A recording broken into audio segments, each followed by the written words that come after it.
Hey guys, and welcome back to my fashion channel. In today's video, I'm going to be showing you how to make this DIY medicated facial mask.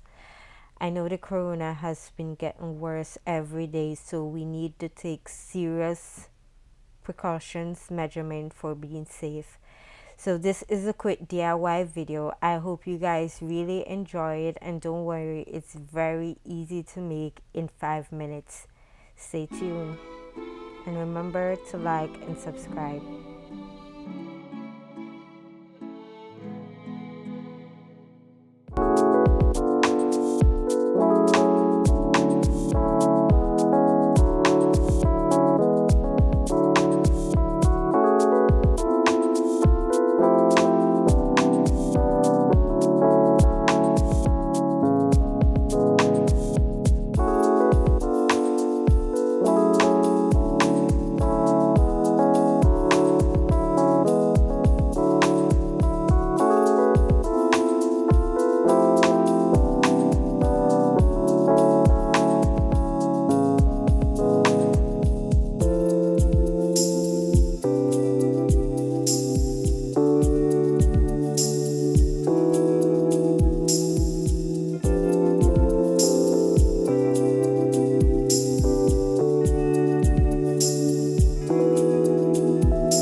Okay, let me know in the comments below what you think about this video and if you will be following my steps and making your own facial mask to keep you protected.